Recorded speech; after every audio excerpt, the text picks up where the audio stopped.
Dios los bendiga, hermanos. Vamos a abrir nuestra Biblia en Lucas, en el Evangelio de Lucas.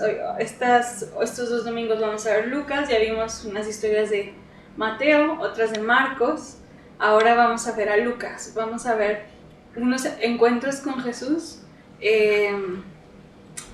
Pues que 4 que nos relata Lucas. Lucas, hermanos, tiene como la intención de mostrar la salvación de Dios por medio de Jesucristo al pueblo de Israel y a los gentiles. Recordemos que Lucas escribió para un hombre llamado Teófilo, que era gentil. Y bueno, Lucas trata como de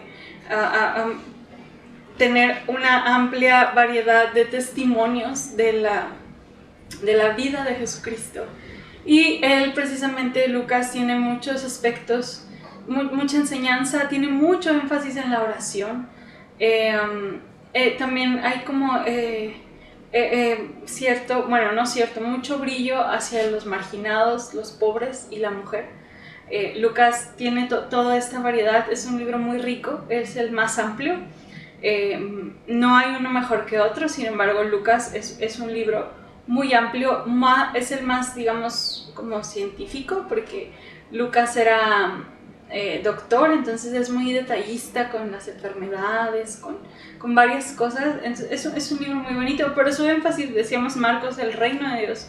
Lucas es la salvación de Dios por medio de la persona de Jesucristo. Y a la luz de eso, ¿verdad?, entendemos y vemos nuestro libro de Lucas. Y el encuentro que hoy vamos a ver, el primer encuentro, es muy interesante porque es un encuentro que no queremos tener nosotros. Pero Jesús tuvo un encuentro y se enfrentó con el enemigo, con el diablo. Entonces quiero que me acompañen a leer Lucas 4. Vamos a ver la tentación de Jesús y vamos a ver qué nos enseña, ¿verdad? Esos encuentros buscamos que algo nos digan de esta enseñanza. La Biblia nos marca que hubo demasiadas historias que Juan dice, si se escribiera todo lo que Jesús dice, no cabría en ninguna biblioteca. Entonces, ¿por qué se escribió esto? ¿Por qué estas historias particulares? Bueno, nos quieren dejar algo. Y la tentación de Jesús, obviamente, también nos deja muchas enseñanzas. Acompáñenme a leer Lucas 4. Voy a leer del 1 al 13. Dice así: Jesús, lleno del Espíritu Santo, volvió del Jordán y fue llevado por el Espíritu al desierto por 40 días y era tentado por el diablo, y no comió nada en aquellos días, pasados los cuales tuvo hambre. Entonces el diablo le dijo: si eres hijo de Dios, di a esta piedra que se convierte en pan. Jesús respondiendo le dijo: escrito está, no solo de pan vivirá el hombre, sino de toda palabra de Dios. Y le llevó el diablo a un alto monte y le mostró en un momento todos los reinos de la tierra. Y le dijo el diablo: a ti te daré toda esta potestad y la gloria de ellos, porque a mí me ha sido entregada y a quien quiero la doy. Si tú postrado me adorares, todos serán tuyos.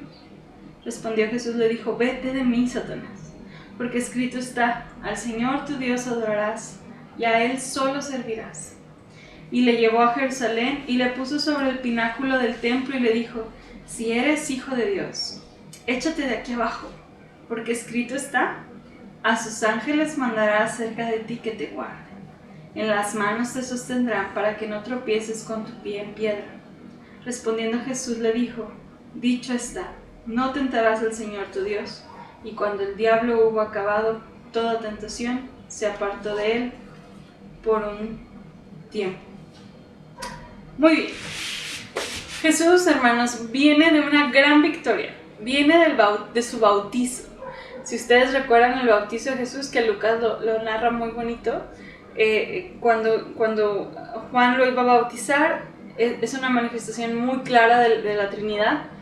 Está el Hijo, está el Padre hablando y diciendo: este es mi Hijo amado en quien tengo complacencia. Él es en quien yo he puesto mi confianza y me complazco, me alegro de verlo, me deleito al verlo. Y dice que la paloma bajó, el Espíritu Santo bajó en forma de paloma y se posó sobre Jesús en señal de llenura del Espíritu Santo. Entonces vemos así como este inicio de ministerio de Jesús a sus 30 años. Y viene de ahí, viene, como dice aquí, viene lleno del Espíritu. Y yo no sé, hermanos, si es como un común denominativo que pasa esto, ¿no? Generalmente situaciones de tentación son seguidas o más bien son después de como de un momento de victoria, ¿verdad? De un momento donde uno se siente bien, de un momento, no sé, a lo mejor que tuvimos un devocional hermoso, un momento con Dios bueno, que Dios habló a nuestra vida y llegamos al trabajo y se nos presenta una situación, o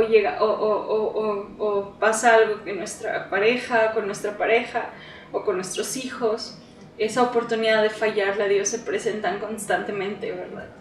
Entonces pasaba lo mismo con Jesús. Después de un momento muy glorioso, es interesante porque dice que el Espíritu fue quien guió a Jesús al desierto. No iba solo, no iba en desobediencia, no iba así como apartado del Espíritu, y le dijo qué hacer y lo guió a un momento como ese. Y antes de explicar, hermanos, las tentaciones, quiero hablar de lo que es una tentación.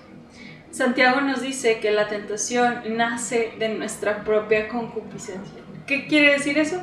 Nace de nuestros propios deseos. Cada uno de nosotros tenemos deseos o inclinaciones hacia el pecado de diferentes maneras.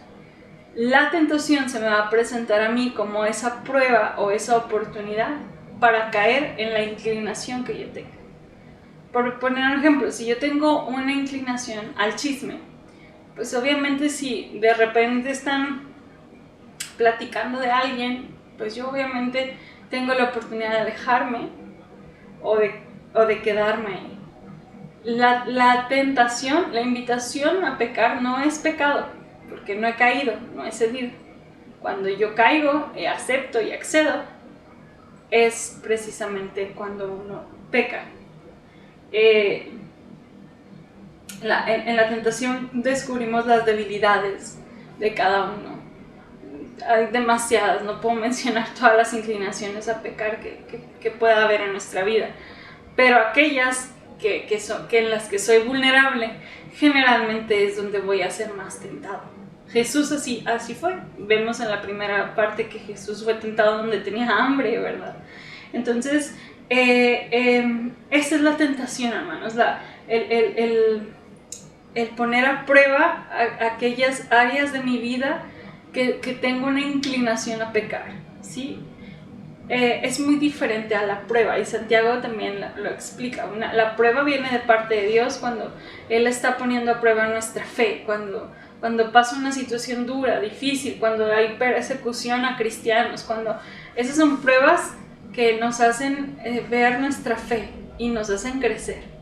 La tentación no viene de parte de Dios, porque Dios no puede ser tentado ni Él tienta a nadie, dice la Biblia. Él no quiere provocarnos a pecar. Eso viene del antagónico o del enemigo. Y justamente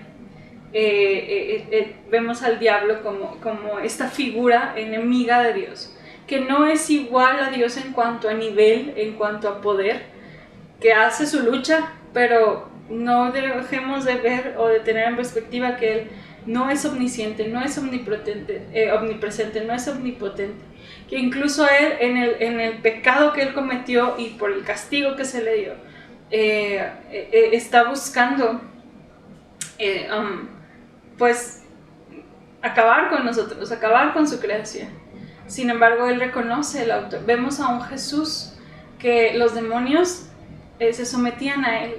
Vemos una autoridad que sobrepasa al enemigo en Cristo, en Dios. Pero obviamente Él lo que está buscando es destruir nuestra vida y alejarnos de Él. ¿Y cómo lo hace? Bueno, a través de la tentación. Es una de sus estrategias. Y vemos en Jesucristo que hubo tres formas o tres intentos de Satanás. Y es muy interesante, yo no lo había asemejado, pero seguramente el enemigo, el diablo, lo que quería hacer fue algo parecido con Adán y Eva. Él se acerca a Eva, él busca manipular y Eva cayó. Seguramente por ahí va la intención de Satanás hacia Jesucristo. Pero el nuevo Adán, como dice Romanos, no cayó y nunca pecó. Y por eso estamos aquí hoy escuchando palabra de Dios en victoria, porque Jesucristo venció. Y bueno, vemos la primera tentación de Jesús, y estaba directo a la necesidad de Jesús, a la carne, a lo vulnerable. Y la intención era, a ver, si eres hijo de Dios, si eres, demuestra que sí eres, a través de algo que puedas hacer. ¿Para qué tienes hambre? Si puedes convertir el pan, ¿para qué andas sufriendo? Esa era la manipulación de él. O sea, si tú puedes, si eres hijo de Dios y tienes el poder, pues ¿para qué andas sufriendo? ¿Para qué andas padeciendo? Dile a estas piedras que se conviertan en pan y se acabó, ¿verdad? Tan fácil y tan sencillo como es. Y entonces vemos, hermanos, que, híjole, Jesús responde citando la Escritura. Jesús aquí nos da la evidencia y nos muestra el poder de la palabra de Dios. Nos menciona aquí, hermanos, o nos hace ver que es poderosa, que es necesaria estudiar las Escrituras. Porque Jesús no se puso a decirte, te reprendo, o la sangre de Cristo tiene poder, y hacer circo, maroma y teatro para salir de esa tentación. Lo que había en la mente y en el corazón de Cristo era el conocimiento de las Escrituras, con las cuales Él se pudo defender ante la tentación, ante la invitación a fallarle a Dios, ante la invitación de que nuestra carne gane, ante la invitación de probarnos a nosotros mismos. Él respondió con la Escritura. En este caso con Deuteronomio 3:18. Jesús le dijo, no solo de pan vivirá el hombre, sino de toda palabra que viene de Dios. Necesito alimentar mi vida de Dios primero, antes que la comida terrenal. Y eso lo dice la Escritura. Escrito está. O sea, la autoridad se basa en la Escritura, hermanos. Y bendito sea el Señor que usted y yo la tenemos ya ahorita en el año 2020 completa, que la revelación es completa y la podemos conocer para precisamente enfrentarnos a tentaciones, enfrentarnos a manipulaciones, enfrentarnos a falsas doctrinas y poder decir, escrito está. La segunda tentación que encontramos en Jesús fue la invitación de dominio del mundo. El diablo le dijo, lo llevó a un monte alto y le mostró todos los reinos de la tierra. Algunos dicen que pues de ningún monte se pueden ver todos los reinos de la tierra, ¿verdad? Entonces seguramente alguna visión o algo pudo haber sido. Y le dijo el diablo, a ti te daré toda esta potestad y la gloria de ellos, y porque a mí me ha sido entregada y a quien quiero la doy. Esto es bien interesante, hermanos, porque la Biblia habla de que el trono de David era para Jesucristo. Todo el poder y toda la gloria sería para Él. Y que Él estaba llamado a ser el Rey de Reyes y Señor de Señores. Que sí, ciertamente el enemigo es el príncipe de este mundo. Pero Jesús tenía la autoridad para llegar a ser el Rey de Reyes y Señor de Señores. Aquí la cuestión, hermanos, es que la invitación del enemigo para Jesús era mostrarle un camino más fácil, para que Jesús fuera exaltado por el Padre, para que Jesús fuera nombrado como Rey de Reyes, para poder tener esa victoria y esa gloria.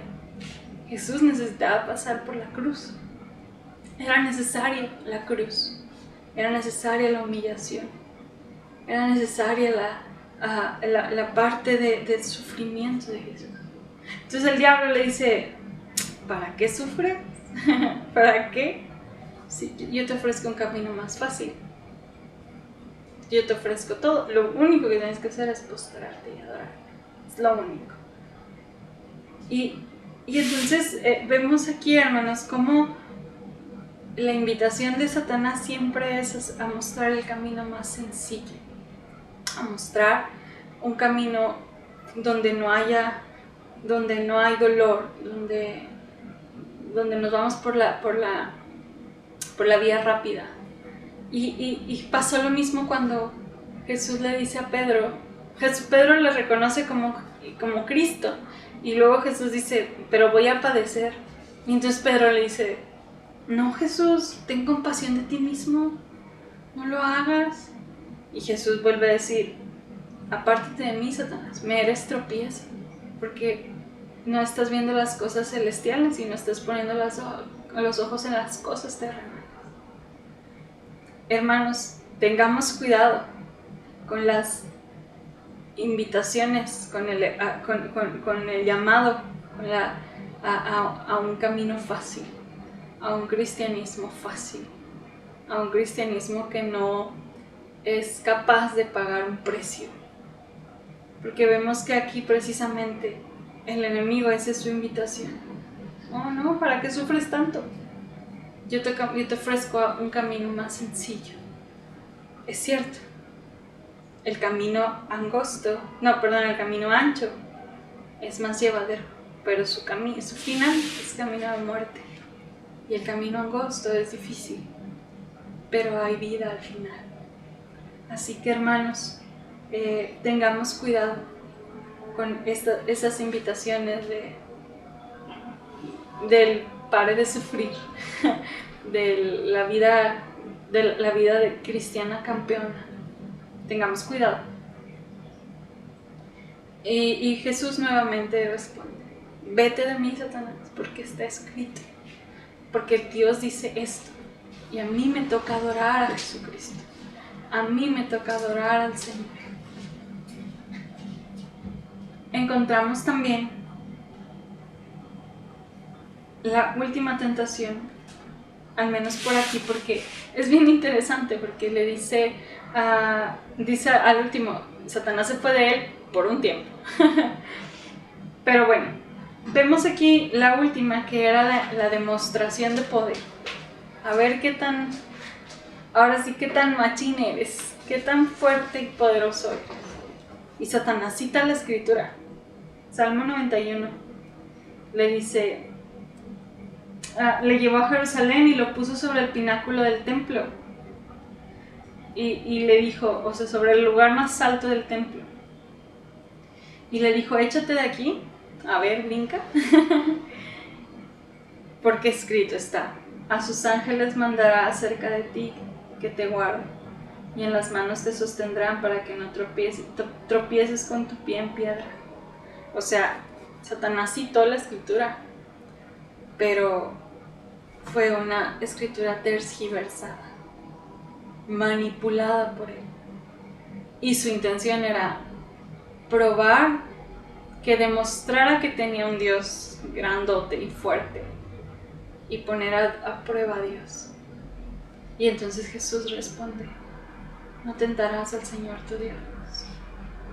Yo no puedo hacer demostraciones así nada más para demostrar cuánto poder tengo. Jesús nunca hizo ningún milagro para vanagloria suya. Jesús hizo todo para gloria de Dios, para gloria del Padre, para que el amor del Padre fuera reconocido a través de la obra de Jesús. Y nunca hizo una obra para decir, porque soy bien chido, porque puedo, porque tengo el poder, que era la intención de Satanás. Que él pudiera decir, pues sí puedo, pero Jesús no cae. Y vuelve a hablar de la Escritura. Escrito está. Jesús no cedió ante ninguna de estas situaciones. Hermanos, yo hasta de puro coraje sí lo hacía a lo mejor, ¿no? Porque, ¿para qué me anda diciendo, no? Pero Jesús tuvo una templanza para contestar, para evadir, para no ceder. Y eso solo lo dan dos cosas, hermanos. Llenura del Espíritu, que nos la deja muy clara al principio, y el conocimiento de las Escrituras. No hay otra forma. No hay fórmulas mágicas, no hay repeticiones, no hay decretos, no hay declaraciones. No hay... A veces usamos frases como la sangre de Cristo tiene poder, te reprendo, y lo decimos así como muy rápido, o hacemos muchas cosas para reprender al enemigo, como si fueran, no sé, fórmulas mágicas. Jesús aquí dice el método: llenura del Espíritu y la palabra de Dios. Conocer la palabra y responder con la palabra. Será poderosa la palabra, será bueno estudiarla. Es necesario para poder salir librados de la tentación, que usted y yo sabemos que es dura y es fuerte y es diaria. Porque cuando hablamos de tentación, hermanos, no solo hablamos de alcohol, sexo, hablamos de la mentira, hablamos del chisme, hablamos de la indiferencia, hablamos de nuestra vida espiritual, hablamos de nuestros tiempos devocionales, hablamos de tantas cosas. Dios sea llenando nuestra vida con su Espíritu y sea llenándonos de su conocimiento para enfrentar toda tentación que se nos presente todos los días. ¿Qué hacemos cuando llega la tentación a nuestra vida? ¿Qué hace usted cuando llega la tentación a su vida? Vamos ahora, hermanos, acompáñenme a Lucas 17.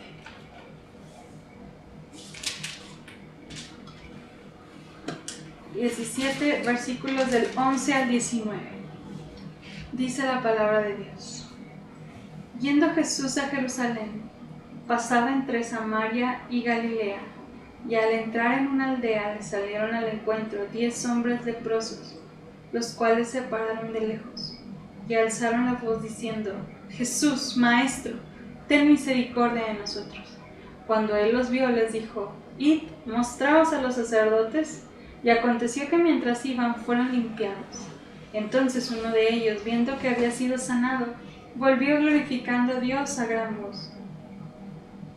Y se postró el rostro en tierra a sus pies, dándole gracias. Y este era samaritano. Respondiendo Jesús dijo: ¿No son 10 los que fueron limpiados? ¿Y los 9 dónde están?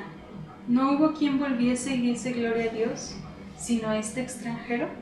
Y le dijo: levántate, vete, tu fe te ha salvado. Esta historia, hermanos, considero que no está plasmada por el milagro en sí de los 10 leprosos. Aquí la invitación, hermanos, o el tema principal de los 10 leprosos es el corazón agradecido. Es el corazón que sabe reconocer quién hizo la obra. Es el corazón que pide, pero que también agradece. Y en aquel tiempo, hermanos, los leprosos eran una comunidad muy dura para el pueblo de Israel. Incluso en la ley hay muchas señales de los leprosos, hay muchas explicaciones de los leprosos. A veces se oye muy cruel, pero los leprosos tenían que vivir afuera de la ciudad. Era una forma, pues ahorita nos lo sentimos muy identificado, era una forma de estar aislados. porque era una enfermedad muy contagiosa. Entonces la estrategia era tenerlos afuera apartados, y si había alguien en la ciudad, tenía que tocar una campana y gritar que era inmundo, porque la gente no podía estar cerca, pues porque era una enfermedad que acababa con tu vida, y era una enfermedad que era contagiosa, es un virus, entonces, perdón, una bacteria, sí, creo que es una bacteria, me parece.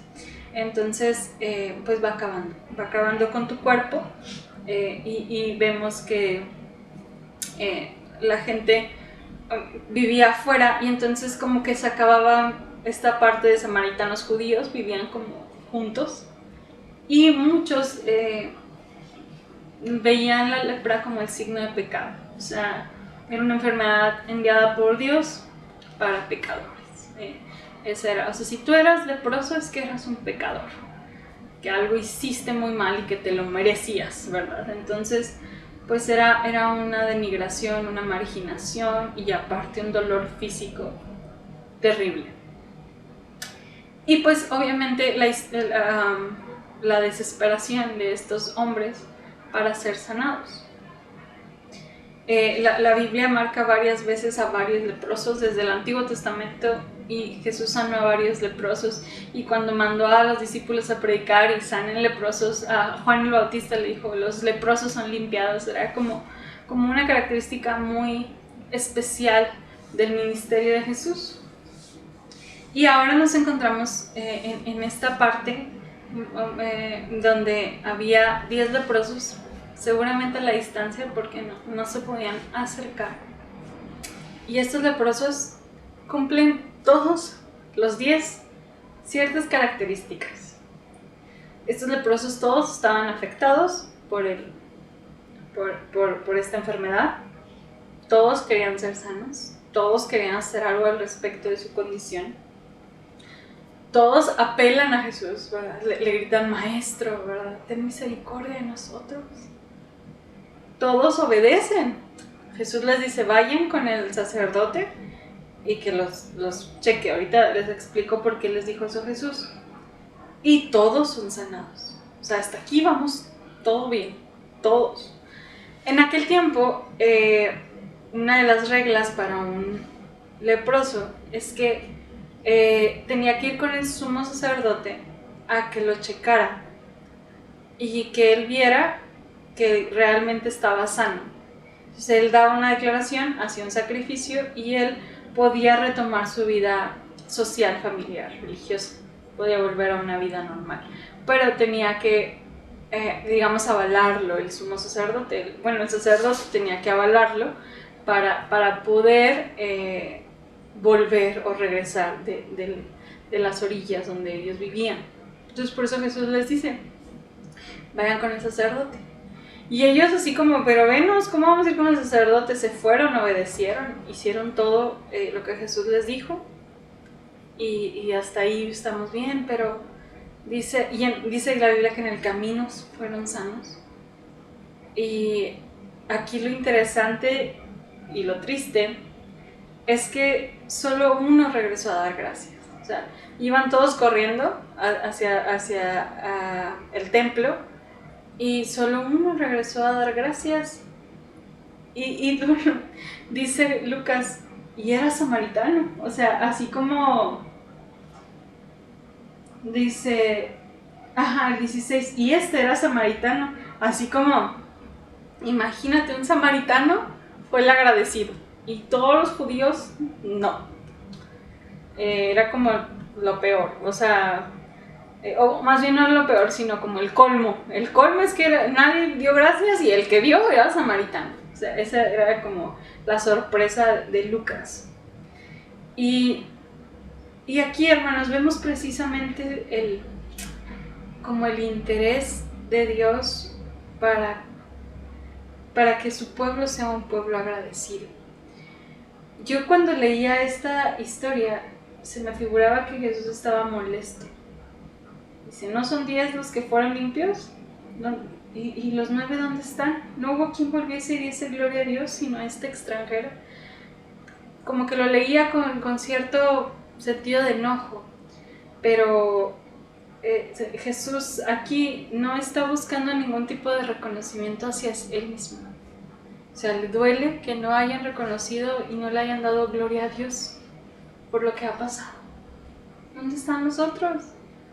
¿Por qué no vinieron a dar gloria a Dios? Y vemos, hermanos, que la gratitud es un elemento básico para creer. Y es un elemento básico para la madurez cristiana. En el Pentateuco, una vez, algunas veces he dado el tema de agradecimiento con el Pentateuco. Y me llama mucho la atención cómo Dios actúa ante un pueblo que no agradece. Cuando el pueblo de Israel no agradeció por la comida y se quejaron, Dios no fue como, ay, qué mala onda pueblo, den gracias, no. Dios dijo, ¿quieren carne? Pues les voy a dar carne hasta que les salga por las narices, así dice literalmente. Cuando Coré se quiso rebelar ante sus autoridades y no supo ser agradecido, la Biblia dice que se abrió la tierra. Y cuando Dios llama a Moisés y le dice, es que soy tartamudo, es que soy esto, y Dios le dice, pues yo soy el que hace al mudo, al ciego, o sea, yo soy Jehová, ¿tú crees que no lo sé? ¿No? Dios espera del pueblo el agradecimiento. Dios espera de su creación, de sus hijos sobre todo, de su familia, que tengamos la disposición de agradecer. Porque sí, como esos 10 leprosos, ¿cuántos de nosotros no hemos ido al Señor y pedido y pedido y pedido por algo? Y parece broma, pero el Señor, por gracia y misericordia, lo concede, como lo hizo con los 10 leprosos. Porque como dice la Biblia, Dios es el salir del sol para todos. Pero, ¿cuántos de ellos, después de ese favor, se olvidaron de quién hizo el milagro? Y por eso se me viene a la mente, hermanos, el por qué precisamente nuestro corazón no debe estar puesto en las señales o en los milagros. Porque pasa lo que pasó con los leprosos. 1 de 10 quizás. Nuestro corazón debe estar puesto en la obra y en las palabras que le dijo Jesús a este hombre. Tu fe te ha salvado. Tu actitud de reconocimiento a Dios, de agradecimiento, de creer en mí. Eso hace la diferencia entre esos 9 y tú. Hermanos, yo les invito a que más allá de pedir constantemente por nuestras necesidades, que obviamente el Señor espera y tiene oídos para nuestras necesidades, también espera que le demos gracias, que le demos gracias por haber escuchado, que le demos gracias por la obra que hizo, que está haciendo, que le demos gracias aún por el no que de repente nos da, porque Él sabe lo que hace. Pero no hay mejor corazón que un corazón que sabe dar gracias, que toma un tiempo para pensar en su día y Señor, gracias por la vida, por la comida, gracias por las personas que me permitiste estar en contacto, gracias por todo, gracias por mi familia. Dios espera, hermanos, que seamos hombres y mujeres, que tengamos un corazón agradecido ante el favor recibido de Dios. Y créanme, y sé que usted sabe que han sido muchos. Y lamentablemente hay millones de personas que no solo no agradecen, sino que rechazan el don de Dios. Así que, hermanos, la invitación es: bendice alma mía al Señor, y bendiga mi ser, todo mi ser, su santo nombre, constantemente. Y que no olvidemos ninguno de sus beneficios. Y tengamos siempre en mente, en corazón, o la actitud de un corazón agradecido por los favores recibidos del Dios que ha hecho grandes cosas en nuestra vida. Recapitulo, hermanos, que necesitamos hacer crecer en nuestra vida espiritual o en nuestro caminar cristiano. Bueno, más conocimiento de la Escritura, más llenura del Espíritu, más agradecimiento. Más Escritura, más Espíritu, más agradecimiento. Esas son las lecciones que estos 2 encuentros con Jesús nos dejan en este día. Que el Señor les bendiga. ¿Y qué les parece si oramos para ser despedidos? Señor, a ti damos toda honra y toda gloria, porque tú eres poderoso y porque eres bueno y misericordioso, majestuoso, eres grande y temible, Señor, eres perfecto, eres santo y verdadero. Todo lo que dice la Escritura de ti es real y lo creemos. Señor, queremos pedirte, Padre, que así como Jesús, tu Espíritu nos prepare para enfrentar luchas, para enfrentar tentaciones, para enfrentar a nuestra carne y poder vencerla, Señor.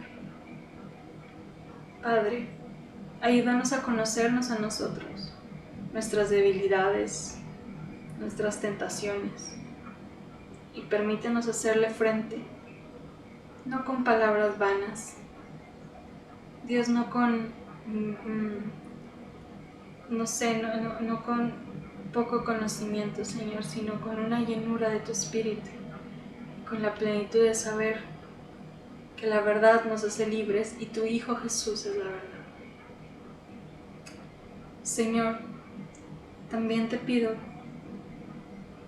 que si nuestro corazón está lleno de angustia, de temor, de sufrimiento, Dios, de actitud indiferente, y todo eso nos ha robado un espíritu de gratitud, enséñanos a ser agradecidos por lo que sí tenemos, por lo que somos, por tu salvación, y aún por lo que no das, porque también es gracia, porque también viene de ti. Padre, que tu Espíritu nos acompañe, que tu bendición, Dios, tu amor, tu perdón, sea con todos mis hermanos, ahora y por siempre. Y que al Dios de gloria sea toda la honra, todo el imperio y la majestad. En Cristo Jesús. Amén. Que Dios les bendiga, hermanos. Nos vemos en la semana.